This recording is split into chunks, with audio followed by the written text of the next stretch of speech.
Good morning, everybody. I have my coffee. I've been doing a lot of coffee drinking rather than tea in the mornings this semester, but sometimes that's just the way it is.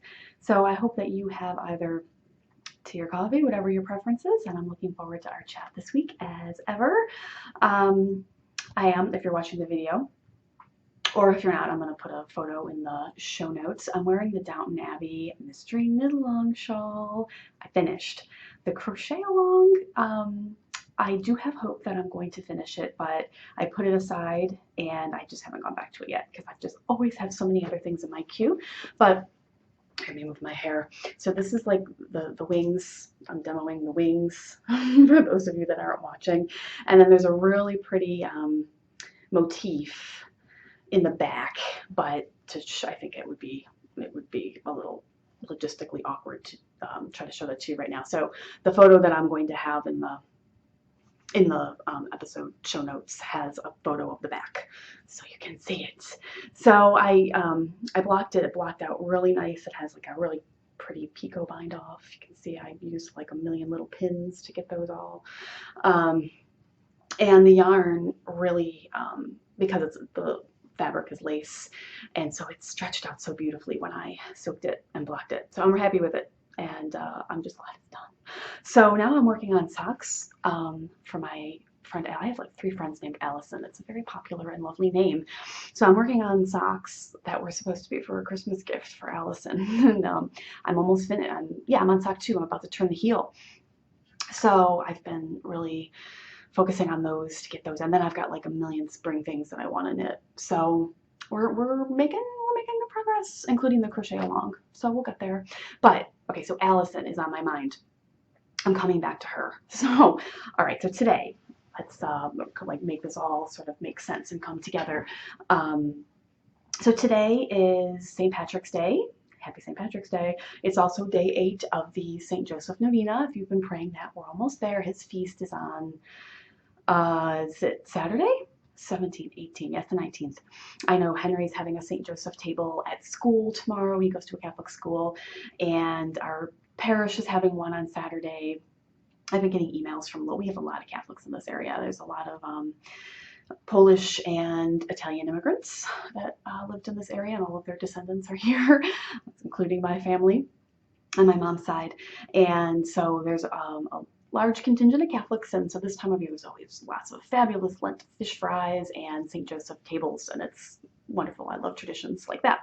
So we have that tomorrow and his feast on Saturday, and yeah, lots of really good stuff going on.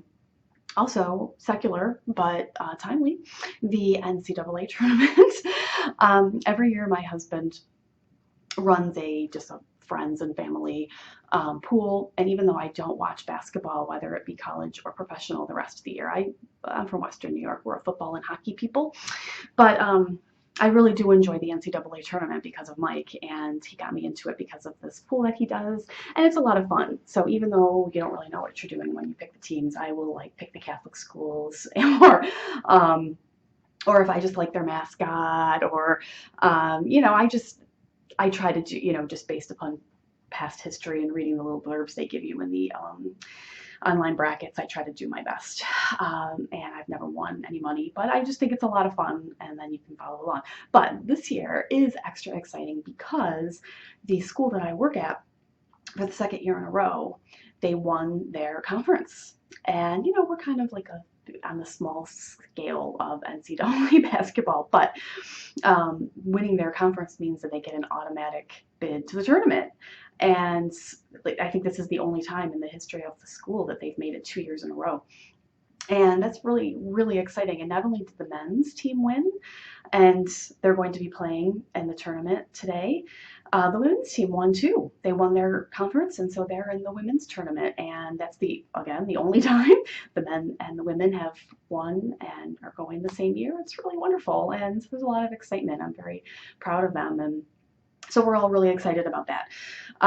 So lots of fun. We're going to be watching basketball today and tomorrow, and having good food and having a good time. So that's super fun. Okay, but other things that are going on. So I had some things on my mind about books and reading along with you all, and book club stuff, as well as podcast stuff. So that's where we're at this week. This has been a really fun and exciting week for me with the launch of the podcast with Christina, which you all now know is called Planned Not Scripted. It is now findable in iTunes a week later after we recorded. And I had just had a few little glitches to work out with that technically, and with the description had some funky code going on there after they finally got it up. I cleaned that all up. And so if you just do a search for it in iTunes, you're now going to be able to find it in addition to just using the feed. I provided that on Tuesday. I'll link to that post as well, and you can just pop that feed URL into any podcatcher that you use, and whether it be an Android or or iTunes even. You can subscribe without searching for it in the iTunes store that way. And so we've gotten some really nice feedback so far from our little community, and we're just so excited and glad to have you along for the ride. And so last evening, early evening, I had a couple things going on in my evening that I was driving to, and so I had a shimmy clinic that I mentioned last week, and I had dinner with some friends after, and I listened to the podcast while I was driving. And so there's a few things in the interest of, always trying to be critical of ourselves in a good way, a positive way, that I want to try to improve upon in terms of the audio quality.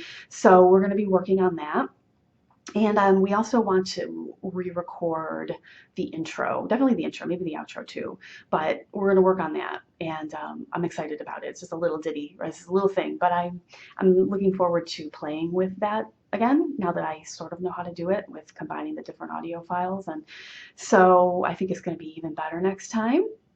But it was a really nice feeling as I listened to it. I had such a good time recording that, and I can't wait to do the next episode. I wish I could say it was going to be like the week after next. It's not going to be. There's just right with Easter, Holy Week, and all that coming right around the bend. I'm going to have to start teaching again because spring break's coming to an end. So I've got a lot going on. So it's going to be in April sometime. But we're already planning for it, and I can't wait. And as much as I enjoy doing these tea times, which I will continue doing very much, this is a totally different experience doing this longer podcast. And because I have Christina with me and we have the interchange between the two of us, it is a different vibe and a different sort of an experience for me.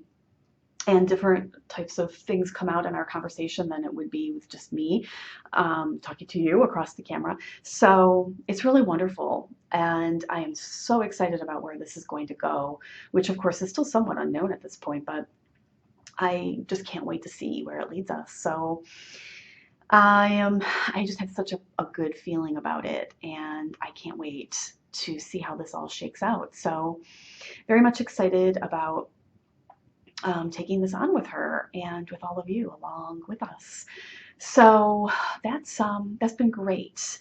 And I was thinking about it again this morning, just that warm feeling I get with when I was recording with Christina. And just a quick housekeeping side note, I think those podcasts are going to be, our goal is between 45 minutes and an hour. I really like podcasts that are within that time frame. So it's longer than these like 15-ish minute tea times. So you have a longer time to explore different topics. So I hope you all like that type of a time format as well. So I was thinking about it again this morning. I was driving in and I was listening to, because I'm a huge podcast person, I was listening to Adventures in Imperfect Living, which is Greg and Jennifer Willett's podcast. And this weekend it was a little different because Jennifer was at a retreat. And so Greg wasn't on this week. She did a recording with some women that she was fellowshipping with it at the retreat. One of whom is one of my other Allison friends, Allison Gingras. And she also had Catherine Barron and a fourth woman. And I don't know her personally, so that's why her first name isn't coming to me right now.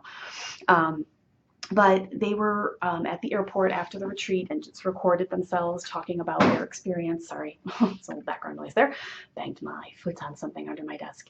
And it was wonderful and a great conversation. I really encourage you to go listen to it. And I'm going to quickly check my phone here because I'm trying to think of the episode number so that I can tell you. If you don't subscribe, you can go and grab. I would encourage you to subscribe because it's a great podcast. But if you don't and you just want to listen to this one episode. It's episode 129, Adventures in Imperfect Living. Um, it was a great conversation about women and just common things that are on their hearts and minds in their roles, their different roles in their life, their roles as wives and mothers, but just other things. If you don't happen to be a wife and mother, I would say still very applicable, that just are things that are common worries spiritually for women generally. And I was thinking about Christina, because they were having this wonderful conversation based on their friendship. And I was thinking, this is so meaningful, not only to them, but to us. On the other side, as I was listening to them, they had this excellent experience at a retreat, and I felt like I was benefiting from it, even in a small way, which was just so marvelous. And it was just, some of the things that they said really resonated with me, that were very much in my heart. And I was thinking about how special and meaningful it is that I have met all of you, and that I have met Christina, and that I'm now sharing this new enterprise with her. And I hope that that brings some meaning to others, you, as well as it does to her and to I. And I know I get that from other podcasts. So it's a really special time right now. I feel like there's this really good creative vibe going on, and I hope that that's happening for you too. And maybe it'll inspire you to start a blog, start a podcast, or just to do something in your life that we're all talking about, whether it be Christina and I or some of these other podcasts. And yeah, I'm just excited about what we're all going to do together. And so then I was thinking, coming back to another Allison. So we mentioned Allison Kenyon on our podcast, Plan Not Scripted, because she owns a rosary shop called Rosaries by Allison, and we have ordered many rosaries from Allison, and she's now a good personal friend of ours, and we just love and adore her. And she had been saying to us, she listened to the podcast, and she said, I'm really sad because we had mentioned on the show that Christina and I are going to get to see each other in real life about once a year. That's our plan. We wish it could be so much more, but we're grateful at least for that. But Allison lives significantly further away than we do from us. And so we don't know really when we're going to get to meet her in real life, because we've never met her in real life. I've never even heard her voice. We've never even spoken on the phone. And so I was thinking about her. I was thinking about the new podcast, and I was thinking about this episode of Adventures in Imperfect Living that touched me so much, this conversation between these four women. And I thought to myself, I texted Christina and I said, one day before we die, we have to, as Christina said on the podcast, Thelma and Louise it out to Allison on the West Coast. We're going to make this happen. I don't know when. I don't exactly know how. But somehow, some way, we are going to go out and see Allison face to face while we're all still here on this earth. And it makes me tear up just thinking about it. These friendships that that we make with each other are, I've spoke about this a lot. It's special. It's very real. It's not just an online friendship. It's very, very real. And so, Allison, we're coming. One of these days, we are going to come out and see you and your beautiful daughters and your husband. I'm always showing my husband photos of Allison's lovely family, because her daughters have the most beautiful red hair. I'm like, look at her. I love their hair. And so somehow this is going to happen. And it's, I just feel like there's so much beautiful fruit coming about right now, and I just can't wait to see where it goes. I see I'm already at 14 minutes and I haven't talked about the book club yet, so I'm going to save that for, I was going to say next week, and I don't know if I'm going to record Tea Time next week because it's Holy Week and I'm taking off Holy Thursday and Good Friday, so I won't be in my usual routine, and therefore I don't know if I'm going to be able to record. So it'll either be, if it's not going to be Thursday for sure. So if I do record, it's going to be Wednesday. I know I'm on the reference desk Wednesday. I don't know. If I do, it'll come out on Wednesday. If not, it'll be the week after, so the first week of Easter. So coming up here, we're going to talk book stuff, because I have a brand new book I'll just mention briefly. It's called, I'm putting it up to the camera, Divine Mercy for Moms, Sharing the Lessons of St. Faustina. It's a Catholic mom book. And I just received it from Catholic Library World because I write book reviews for them, and I'm really excited. I can't wait to read it, and I have got so many books in my queue, peeps. I've got to figure out a good way to keep myself on track and mix up, the spiritual reading with the fiction reading that I enjoy doing. So there's both Catholic reading and just secular reading that I really enjoy, and so I need to figure out a way because this new system that I have doesn't seem to be working. So we'll talk about that next time and within the next couple of weeks. But I got this new book, and so if anybody's interested in this book, I'm definitely going to be reading this, and it's available in print and I'm pretty sure as an ebook as well. So I thought I'd mention it in case you wanted to put it on your list. But let's brainstorm book club ideas for how Tiffany can stay on track. And I'm always putting books up there, and then I'm changing my, like, oh, but I really want to read this instead. Let's think on this. We will think on this. So I will be talking to you all soon. I'll definitely be blogging next week at the beginning of the week, so at least one post, if not two. So I will be talking to you then, but I hope that you are all going to either enjoy the NCAA tournament this weekend or otherwise have some fun and beautiful spring plans. I'd love to hear what's going on with you as Lent is wrapping up. How is your Lent going? What are your plans for Holy Week? Do write in and tell me all about it. If you have any ideas for me about the book club or about either this tea time, if there's anything you'd like me to talk about, or for Christina and I on Plans Not Scripted, write in and tell us what you'd like us to talk about. And I look forward to seeing you all either next week or in 2 weeks, but it'll be soon. Talk to you then. Bye.